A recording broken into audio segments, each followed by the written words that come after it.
हाँ हाँ, नमस्ते बच्चों। आज अपन ये एक जो दूसरा चैप्टर जो है राजपूतों की उत्पत्ति के बारे में पढ़ेंगे कि राजपूत कौन थे। राजपूत शब्द का जो अर्थ है राजा का पुत्र, यानी राजा का जो बेटा है उसे राजपूत कहा जाता है। और वेद और पुराणों में राजन्य और राजन शब्द का भी प्रयोग हुआ है। अब राजपूतों की उत्पत्ति कैसे हुई तो उसके बारे में ये बताता है कि इसके बारे में अलग अलग सिद्धांत हैं।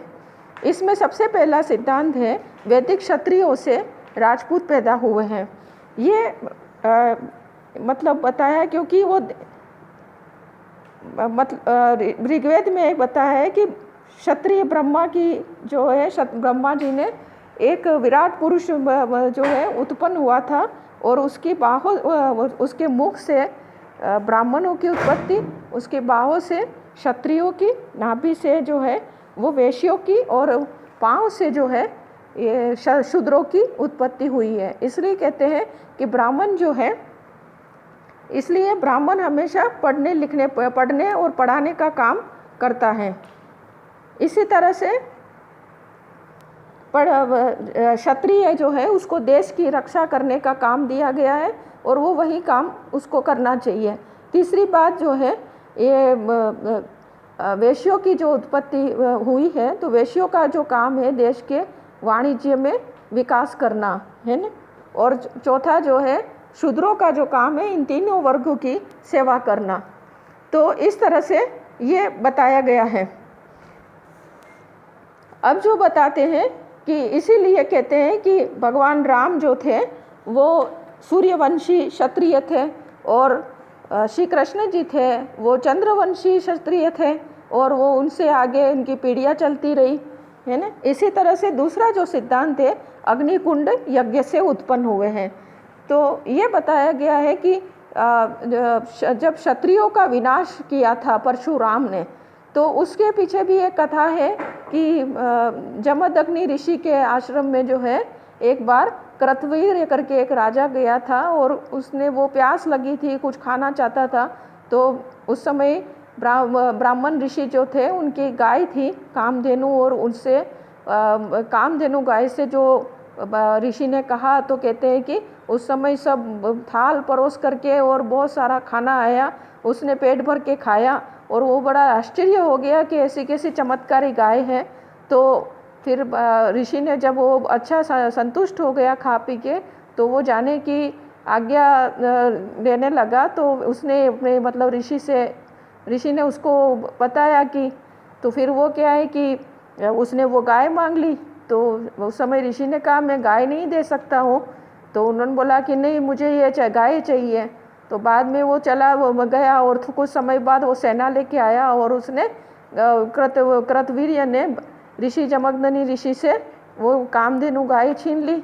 अब क्या हुआ कि जब परशुराम को पता चला कि ऐसा हुआ है, तो परशुराम जी ने उस समय बहुत क्रोधित हो गए और उन्होंने कहते हैं कि उस समय सारे क्षत्रियों का वध किया था। तो इससे क्या हुआ कि बीच में एक बौद्ध युग आया है, फिर ब्राह्मण युग आया है जिसे पुष्यमित्र शुंग जो वगैरह है।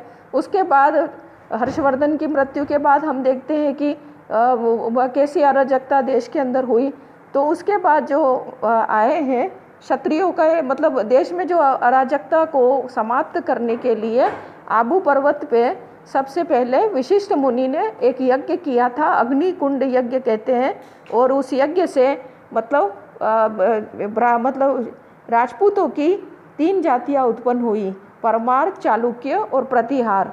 और जब इन तीनों से मतलब ये कोई भी रक्षा का भार नहीं हो सका, तो फिर चौथी जाति एक और पैदा हुई जिसका नाम है चौहान, जिसको कहते हैं 4 दिशाओं का मान रखने वाले। और ये पुरुष जो था बड़ा हट्टा कट्टा था और हथियारों से सज्जित था। तो इसलिए 4 दिशाओं का मान रखने वाले चहुमान को चौहान कहते हैं। और इस जो चौहानों की जो कुल देवी है वो आशापूर्ण माता है और उसी को अपना देवी मानते हैं ये। तो इस तरह से अग्निकुंड से ये राजपूतों की उत्पत्ति हुई ये बताया जाता है। और आगे जाकर के ये भी बताया है कि बहुत सारे जो बाद में जातियाँ आई थी, जैसे यूची है, कुषाण है, शक है, वो जब भारत में आक्रमण करने आए, बाद में वो जैसे जैसे आगे बढ़े और परिणित हुए, तो क्षत्रिय मतलब इनको अग्निकुंड यज्ञ से शुद्धि की गई थी, और इस तरह से अग्नि द्वारा शुद्धि हो जाने से ये उसको मतलब अग्निकुंड कहा गया है। आगे तीसरा जो सिद्धांत है, ब्राह्मणों से उत्पत्ति।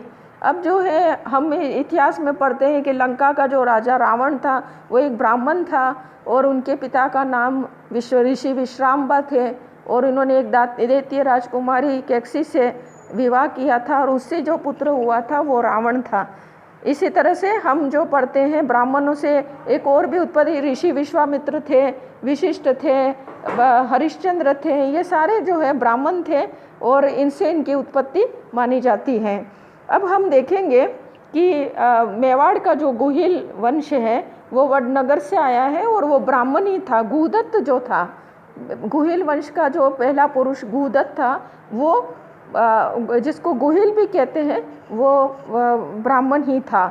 वो तो हम ये उसको ब्राह्मणों से उत्पत्ति भी एक सिद्धांत मानते हैं। चौथी जो उत्पत्ति है मतलब कि चौहान राजपूतों की जो उत्पत्ति विदेशियों की संतान मानते हैं। जैसे कि हमने देखा है कि जैसे जैसे भारत की राजनीति में, हम प्राचीन भारत की राजनीति में हम देखते हैं कि जैसे यहाँ पर शक आए, कुषाण आए, हूण आए, बहुत सारी जातियाँ आई, और ये जाति जो भारत पर आक्रमण किया, यहाँ पर अपने राज्य काबिज किए, और उसके बाद वो यहीं पे बसते रहे, और इसी यहीं पे बस करके और इन्होंने यहाँ के लोगों से हर तरह के संबंध बनाए, उसमें वैवाहिक संबंध भी बनाए। तो इस तरह से उनकी जो संतानें हुई है उसको भी कहते हैं कि वो उससे भी जो है राजपूतों की उत्पत्ति माने जाते हैं, क्योंकि इनसे उनको भी अग्नि संस्कार से पवित्र करके और उनको क्षत्रिय बनाया है। तो इस तरह से ये 4 सिद्धांत हैं, और ये मूल सिद्धांत तो ये 4 बताए हैं, और समीक्षा के तौर पर यही कहा जाता है कि राजपूत जाति किसी में भी जन्मे हो, लेकिन सत्य तो यह है कि उन्होंने महाकाव्य के क्षत्रियों की परंपरा को बनाए रखा है ना। अब जो है चौहान वंश के तथा पृथ्वीराज चौहान, इनकी उत्पत्ति कैसे हुई है। चौहानों की उत्पत्ति, इनका मूल स्थान जो है जांगल देश, बीकानेर, जयपुर, मारवाड़ का बताते हैं, और जयपुर के पास जो है सपाल दक्ष, सो जो सांभर जिसको कहते हैं, है ना। सो मतलब जैसे बोलते हैं कि ये 100 तरह के टापुओं का था ये।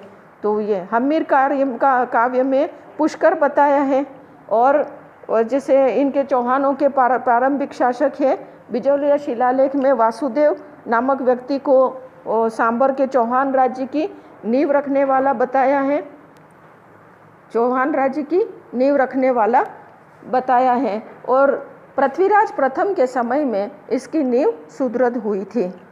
Thank you.